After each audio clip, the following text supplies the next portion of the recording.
Thank you so much for all the buildup on Twitter. This is the first time my talk has ever been compared to Yoda, and so that's pretty exciting. I'm going to put that on my CV. So let me share my screen so we can get started, and we can do a little discussion here and talk about what we did at Texas A&M. So as I mentioned, I'm a geochemist, an environmental geochemist, biogeochemist, who was asked to come over to the library to help transform the Office of Scholarly Communications so it better served researchers. And one of the primary needs we saw on campus was to support faculty building reputation and forming collaborations around interdisciplinary, transdisciplinary research projects, especially those that are addressing societal grand challenges like poverty or social justice or climate change. And so we started playing around with VIVO as a semantic tool for research information management system. And this talk will kind of go through our journey and where we are. So Texas A&M is a kind of a special kind of university in Texas. Interestingly enough, it's a land grant institution that was started after our Civil War in the 1800s to bring universities to not rich people, essentially, is to general people. It was actually designed based upon German university models and was a counter type of university to the Ivy League universities like Harvard and Yale, which were built and designed based upon the English model at Oxford and Cambridge. So we're very proud of Texas A&M. It is supposed to educate the general public and to conduct research that's of benefit to society. It's a very large school.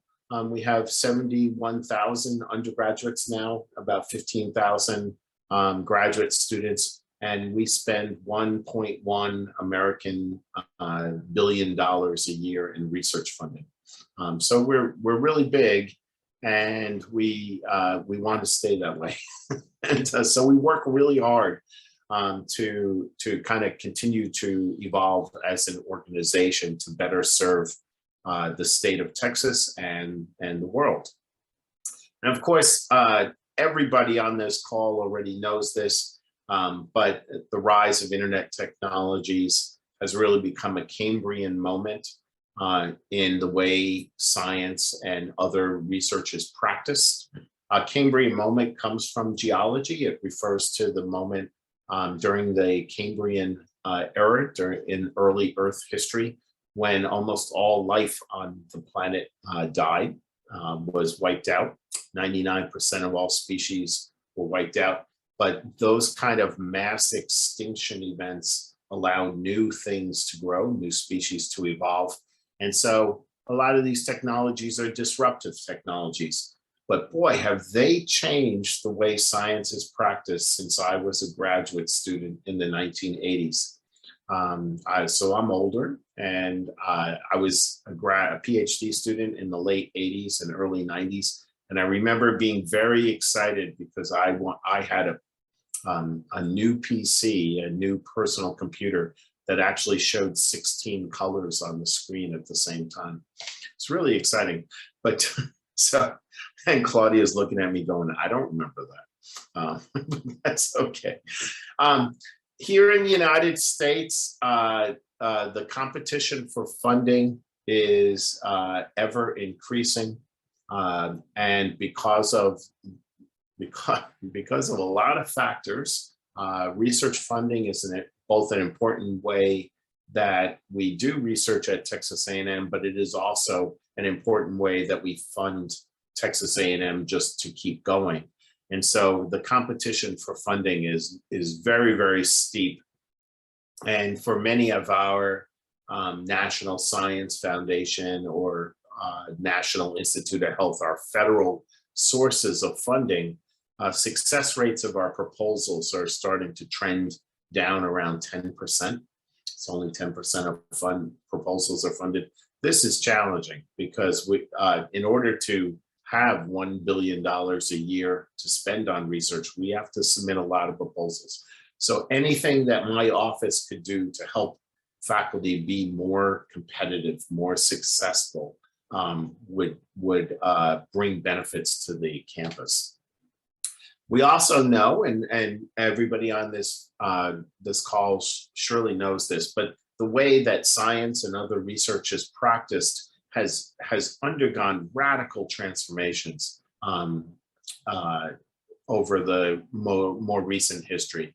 We can see that in terms of the article author size, the number of authors on articles, that there has been a radical transformation from the 1960s to now, where research was a solitary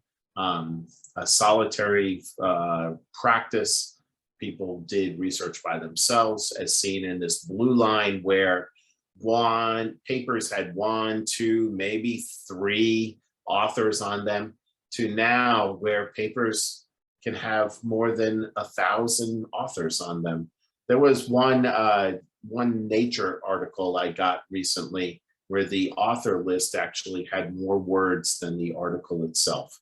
And so it had over 1,000 authors on it. It was crazy. We see collaboration evolving across institutions quite a lot. And of course, it's a little bit discipline dependent. Arts and humanities are still something that is dominated by single authors, but in science and engineering and in the social sciences, the collaborations are essential. And this really is a distributed cognition function. We are much smarter working together than we are working alone. And bringing in people with diverse expertise and experiences is really crucial to be able to work on ill-constrained, difficult problems that are often associated with grand challenges in society. Of course, this is not a great graph because folks made it, but you can actually see the bump here right around when the internet was born, of that change in collaboration. Here at Texas A&M, interestingly enough, we've seen our international co-authorship really change over time. In 2006, Germany was our the home for most of our collaborators on our papers. Wow, has that changed? And just increasing over time, just completely doubling in the number of international co-authors on papers published by Texas A&M researchers. And so that list of who we publish with and how many people are collaborating across the globe is really quite amazing. And I am sure it's true for the Berlin universities. And why, there brings benefits to these teams. The impact of collaboration results in significant increases in the impact, the scholarly impact of these articles. And so this is a graph just kind of comparing the number of citations generated by papers that are done in teams, interdisciplinary teams versus single authors. And there is a competitive advantage in teams. Now, this is, you got to be careful about this as a cause and effect. Of course, teams are smarter, they do better work, but here in the United States, most research funding requires teams to be developed. So it's hard to get NSF funding if you don't have a team, because most people believe this is true. And so the best people getting the most money also, right, are forming teams, and they generate more citations. But so certainly here in the United States, reputation of universities is absolutely crucial. Our university system is one that is kind of characterized by friendly competition. and sometimes not so friendly competition. We're all working against other universities, kind of thing, and so on. So the generation of scholarly reputation through the impact of our research is very, very important. Here in the United States, there's also been strong calls for a new kind of research, or research that has new kinds of impact. And so you see this in National Academy of Science reports all the time, where they are calling for transformative research that whose impact is transforming the discipline, making large leaps in our understanding of the way what we know about the world in a particular discipline. And not only are we asked now to have transformative results all the time, which of course is not going to happen, but we're also asked to have large impacts on translational research, where our research is put into practice quite rapidly. So the research is translated to practice or improving some problem within society, so quite rapidly. So people have new goals, new challenges, right? And researchers have new goals and new challenges that they're trying to do all the time. And this is a big part of why teams and interdisciplinary teams are so crucial here in the United States, is because calls for these kinds of outcomes. Of course, you would know now scientists are also being asked to change the way that they publish and practice science, so that it is more open, that we're sharing not only our publications openly, but our underlying data, that we're doing a number of other practices that add to the research integrity and quality and use of our research. And I can tell you, this is hard, right? This is getting people to change the way that they practice their craft is not an easy thing. And so in large part, my job was to help people through all these changes. And so if we look at Texas A&M's initiative, where we were in 2015, Texas A&M was really trying to expand interdisciplinary research, because the institution believed that this kind of research was fundamental to address societal grand challenges.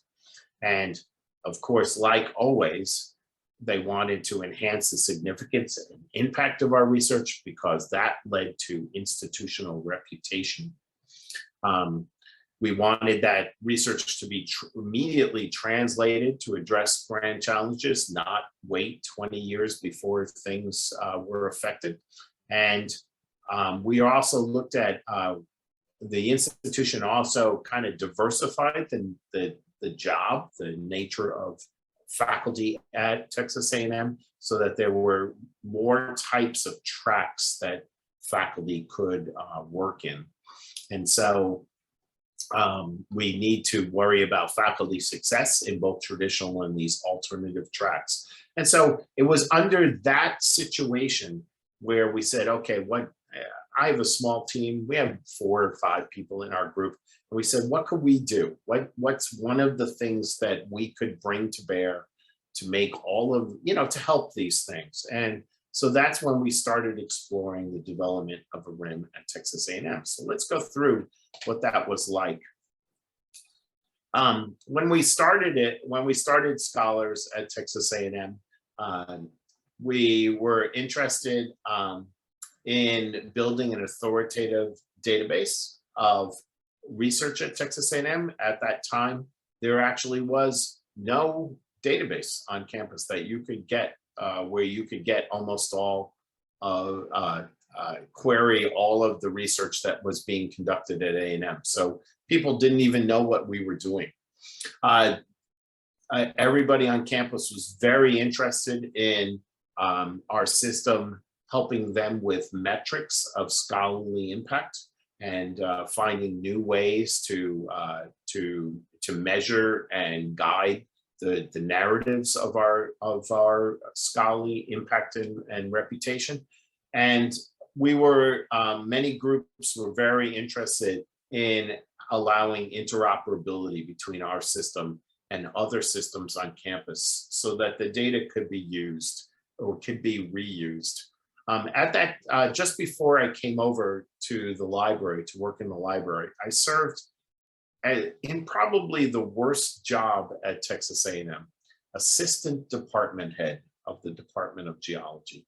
I mean, this job is terrible because on any given day, the chancellor of our university system would wake up with some great idea, and he would call the president of Texas A&M. And then the president would call the provost would call all the deans would call the department head, and then the department head would call me and say, they need to know all the papers that geology has published with China in the last 5 years concerning petroleum, and we need it by 10 a.m. And I'd sit there and go, where am I going to get that from, right? So it was pretty crazy. So we were really interested in data reuse on campus and making that happen on campus. And so if you look at what our early use cases, what we were exploring was supporting faculty digital identity and reputation, particularly to support tenure and promotion, that we wanted a way for faculty to discover researcher expertise, particularly in researchers outside of their field, so that you could go in and quickly query, looking for people that might support some interdisciplinary research topic. We were really particularly interested in data reuse across campus. And then an emerging one that has taken a while to catch on, but has really become quite popular among the upper administration, is the role of scholars in supporting research intelligence, so that we could kind of actually study the research being conducted at Texas A&M, answer important questions, do program reviews, understand opportunities that A&M, strength and weaknesses of the institution, that kind of stuff. And so this is what we were working on. One of the core one of the core strategies that I recognized early was that we had to build a partnership with the A&M faculty.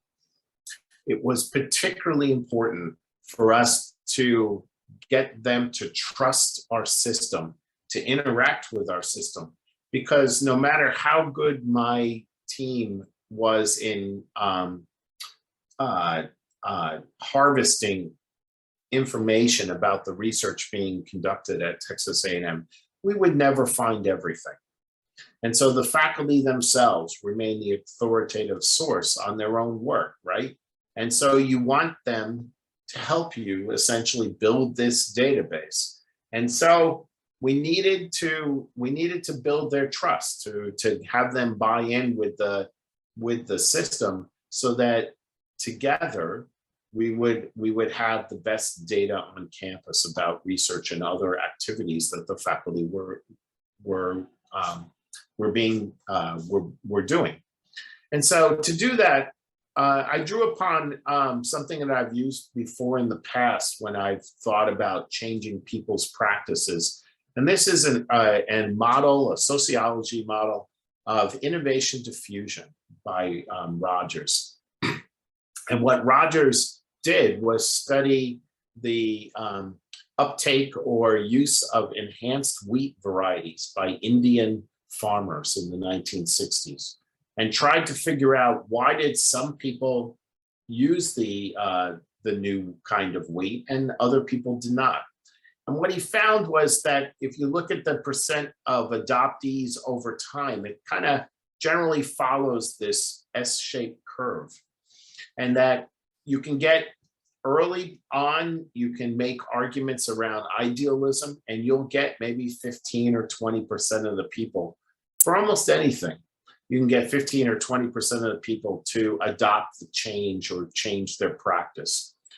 For most people, though, most people are pragmatists, right? They might buy into the idealism, but they're also worried about the cost benefits. And so here, to get these people to buy in to your system, you got to focus on both the difficulty or the costs of using your system, and make sure that the benefits completely overwhelm those costs. So you make it as easy as possible, and at the same time as beneficial as possible. And this really works. And then you get up here and you're about 70% of the people. And then you have skeptics. And skeptics are pretty hard to change. Usually it takes rules, mandates. You have to force them to change. And so, interestingly enough, it was amazing as we did since our time in 2015. We followed who was using our system over time, and it completely followed this curve. And as we made our system easier and easier to use, more and more trusted, we got more and more people. And you'll actually see in a second here, I'll show you what the numbers look like. So this really helped a lot once we started thinking about it this way. Of course, Scholars is not just an IT system, it's really a socio-technical system, right? And it's much like the group that I'm talking to today. My team, my IT team at Texas A&M is very, very good. So they could really design almost anything that we asked them to. But it wasn't that part of the problem that was going to control whether people used and engaged with Scholars. It was really the other parts of the thing. So we had, along with the IT itself, along with the VIVO system itself, we also had a lot of outreach and education. We worked on policies and mandates and workflows that guided behavior, and we offered almost instantaneously good support for faculty, particularly at tenure and promotion, because faculty are, at least at Texas A&M, they're very, very focused on needing help during tenure and promotion, so that it's a positive outcome. And so combining all four of these things together, this is how we made a system that the faculty really, really buy into and engage with. It was both the system and these other support programs that all together as a socio-technical system, and it really worked. So let's take a look at what the IT system looks like. One of the VIVO is an open source RIM system, and we found that to our benefit using VIVO. Why? Because we could customize it to meet our needs. And so one of the things that we did, we were bringing in data from several different sources, including our institutional repository that's also an open source tool. We actually use a tool from digital science called Symplectic Elements to harvest data from both local and from outside Texas A&M sources, bring it in and bring it into a SQL database. Now, we separated the manipulation of data within our SQL database from the semantic graph database that underlies VIVO, because we were told we needed to do this.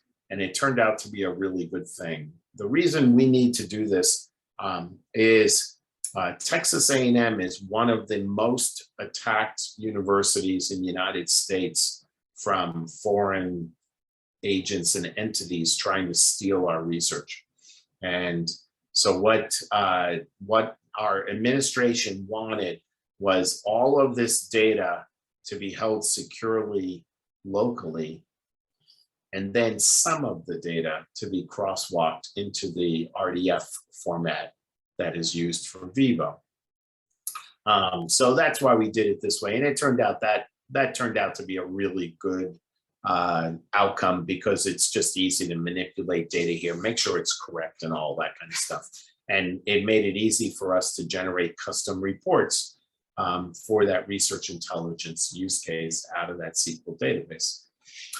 Notice we also have in here several, we have alt metrics and dimensions as two other tools from digital science that are connected to VIVO, bringing in metrics into the system and so on. And then we're pushing data in all kinds of ways. But of course, VIVO is really cool because it's a semantic tool. And so we are contributing our data out to the world in that graph knowledge base.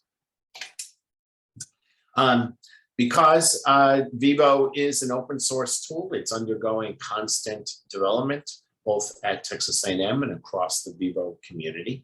And as we are updating our systems in the library through a lot of, particularly they were interested in updating our APIs for a lot of our tools, we could start integrating VIVO development into that larger organizational IT development.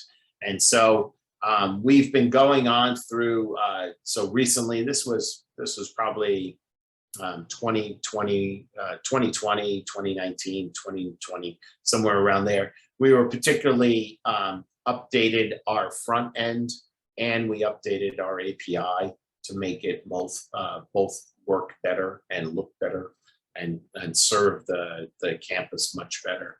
And so this is really important because our library tends to work with open source tools so that we can customize those tools and those systems for the needs of our campus as they evolve. We can quickly respond. And so we find this the most useful idea around VIVO development. And here's an example of something that we did during the pandemic was really interesting. As the work of my faculty is quite diverse. My colleagues at Texas A&M is quite diverse, and peer-reviewed publications are just one product of that work. And so a lot of faculty started requesting harvesting non-peer-reviewed or other publications, gray literature, documents, reports, documents or other publications that they were using in their outreach to society, to groups in the translation of our research. And so we started exploring actually using our repository as a publishing platform. And you can see here, this is my profile page in our VIVO system, in our Scholars at Texas A&M. And we started harvesting out of our repository all of these non-peer reviewed, things that I really wanted to share with you, with other people who are interested in VIVO or other librarians and other initiatives like around open access and so on that we were doing at Texas A&M. And so I found it particularly useful, and it was really quite amazing how fast this took off at Texas A&M. So let me give you a little bit of case. So it's pretty cool. So we've started improving the interoperability between our repository system and our VIVO system. And generally, what we're doing is we're harvesting the metadata out of DSpace and into symplectic elements, sending that DSpace metadata into MySQL, into that database where it's crosswalked into the RDF format that is used by VIVO, so it's available through our Sparkle endpoint. We always, of course, give faculty control over their profile so that we can build trust. And so faculty can claim or reject or edit their profile at any time, and we have that editor working with the MySQL database. Interestingly enough, the hardest aspect of doing this was actually the quality of the data, of the metadata in DSpace. We allow our users to import and upload and curate documents into DSpace, and because they're not experts, they use all kinds of different kinds of metadata. So we found, for instance, my name in our DSpace repository, because different people were adding it, was 13 different forms of my name was in our DSpace repository. So fixing that became one of the central challenges, but we did, and it really took off. So during the pandemic, when a lot of the faculty had to switch to remote work, we got a really dramatic uptake of interest in publishing through our repository.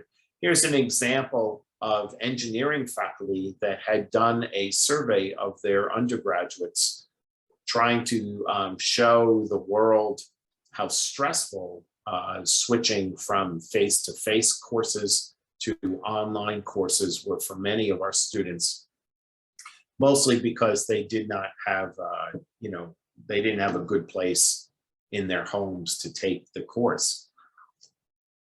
Some of the aspects of our repository that the faculty particularly liked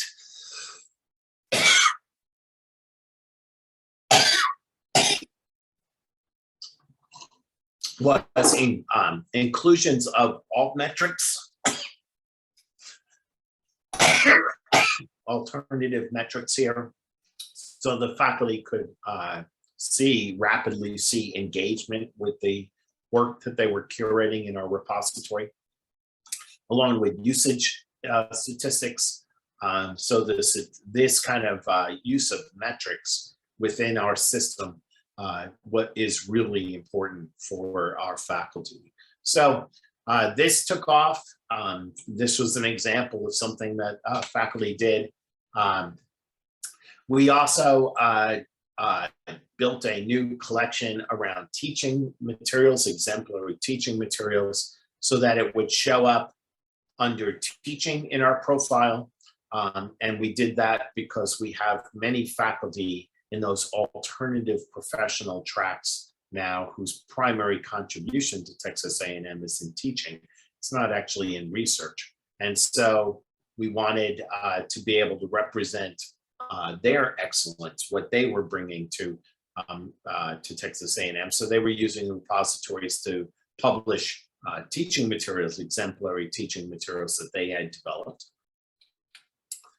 This was a really interesting one. A professor of communications came to us right during the beginning of the pandemic, and she studies churches, primarily in Europe. And she was interested in how those churches were responding to the pandemic. And so she wanted to get out a publication very quickly. So we talked about the repository as publishing platform. And she actually did this one, edited volume. It's not peer reviewed. It's not on a press or anything like that. But it's, interestingly enough, it has turned into her most significant, impactful work she's ever published. And she's a distinguished professor. It was written about in a Finnish newspaper. Quite a lot of alt metrics were generated, particularly on social media, has been cited, led to grants. And in fact, she formed a new professional association based upon the work here. And so she went on in the time since 2020, in the last 2 years, to publish 28 different edited works in our repository around the same topic, and kind of ebooks that she's doing, and is really taken off. This is particularly the one that she was most excited about when the Vatican actually called her up for advice on what they should do with Catholic churches during the pandemic. And so she thought that was kind of cool. And it, I'll be honest, that if it hadn't been for our system, the way that our DSpace was, documents in DSpace was being represented on our VIVO system, none of this would have happened, right? So the system enables new ways of working and new ways of communicating our work to the world. And so, as I mentioned, this is it. This is the graph we're most proud of. So what we're doing is we're tracking usage of scholars over time, right? We can see how many faculty, we actually track how many faculty log in. We can look at who's looking at the pages, and we track the cumulative number of faculty that have logged in and edited or improved their profile. And so there's several things we get out of this graph, but one of the things that we're really proud of is that we are approaching 90% of all faculty at Texas A&M have logged in and improved their profile. So this is a little bit old, but we're 90%. And in the immortal words of my vice president of research, he once said, when I told him that, he said, "Are you kidding me? I couldn't get 50% of the faculty to agree the sky is blue on a clear day," right? It's hard to get faculty to do anything. And to get, so this is it. This is how we measure whether things are working or not. They log in, they use it. We know we've won, right? So we're tracking that over time. One of the other things we had for the last few years, Texas A&M has had internal grant funding available to faculty that required interdisciplinary team to apply to it. And what we could see is spikes every time, about 2 weeks before the proposal was due, every time those interdisciplinary team proposals were due. And so we can see faculty are using it for the intended use cases, to form these interdisciplinary teams, to help establish their digital identity, which leads to reputation, and so on. So this is how we track it. We got this idea from Duke University at a VIVO conference. They showed at the time how many faculty they had involved, and I just turned to my team and I said, "That's it. That's what we're doing." And this was really, really good. So we go through it. We're almost done, and then we go to questions. Scholars, we see Scholars as a socio-technical system, and it has proven now more than sustainable in terms of embrace of certain concepts, all that are aligned with Web 3.0. Scholars is part of a decentralized system of RIM ecosystem at Texas A&M. There are lots of systems that help faculty or help the university manage research, help faculty manage their own research. And because we are promoting a system that has a strong API that allows data reuse across those ecosystems, this is really working to make Scholars just more and more useful on campus over time. We have strong governance around about the data in Scholars. It's a system where the faculty can make the data as accurate as they want. And so because of that openness and participation by the faculty themselves, they feel they have control. And not all systems at A&M are like that, and they are always problematic if faculty don't feel that they have control over their own data. And then finally, and this is a big one, at least for us in the library at Texas A&M, we see universities outsourcing in the United States. We see universities outsourcing their data to commercial organizations like Elsevier and so on, more and more and more. And we really believe we need to own and control our own data. Sometimes because that data is sensitive. We do national security research quite a bit at Texas A&M. Sometimes just because we should not be buying back our own data. It's just crazy. And so these kinds of things have really helped the community both add and derive value from VIVO. And that's why we have participation, and that's why it's sustainable. And so if you look at just one word, they trust it. And that is worth its weight in gold. And so if we look at this interoperable research system ecosystem, this is the thing where we're moving to. So we're trying to get more of the systems at A&M to play well with others, right? And we're going to do that by insisting on persistent identifiers that are consistently used across the different RIM systems at A&M, that we start applying a consistent ontology. This is one of the greatest strengths of VIVO, is you can customize the ontology to fit your own needs. That there's a good API so that data is automated, data sharing is automated, and that there's good data governance and consistent so that everybody has access to the data about their own work so that they can use it to enhance their own career in whatever way they want. And so this, of course, is locally at Texas A&M. VIVO, of course, is a semantic system, and we are part of the emerging trend of building that knowledge graph, right? Those knowledge graphs about research around the world that I think we want to really start taking advantage of to enhance the impact of research and its outcomes. And so let's just really quick, just look at VIVO community, and these I'll go through really fast. But I just want to tell you a little bit about VIVO just in general, mostly because I chair the leadership group of the VIVO community. It's VIVO is an open source tool that is run by an open source community. And we work with a lyricist, which is a nonprofit organization here in the United States, but works across the world. And we are one of the programs in lyricist.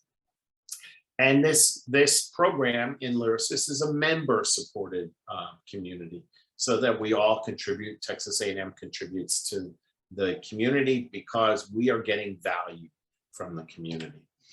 We have several core values, but they're really quite simple and really, I think, good. We believe in open source tools. We believe in an open community where we respect and encourage and support each other. And we believe in open data that we control, that we're not outsourcing to commercial systems and commercial organizations. We have lots of members, and we would love to be able to, in the next iteration of this slide, to have, hey, we welcome the Berlin Alliance to our community, okay? And right in that black part right there, that's where you guys are gonna go, okay? Also, I wanted to tell you, we have the leadership group, which as a member of the VIVO community, you would have a representative on the leadership group, which was really good. We have our developers, our committers that are around the world who do our sprints and develop the VIVO platform. But we also have both user groups and interest groups, and this might particularly interest you in collaborating with us, because if you have an emerging problem or issue or some initiative among the Berlin Alliance, I can almost guarantee there's somebody in the world that shares your interest. And working together, we're always much more efficient and fast than working alone. And so you could join these different users and interest groups. I have already pegged Fadwa as joining the marketing team that I am on. Sorry, but you're going to have to start attending meetings. So go on. So if you're interested in learning more, the community is fun. We have a good time. We are attending EuroCRIS 2022. We have a track there. Sometimes the meetings are in North America, sometimes they're in Europe. We go back and forth, but we would love to have you join us and collaborate. And with that, I'll stop and see if we have questions.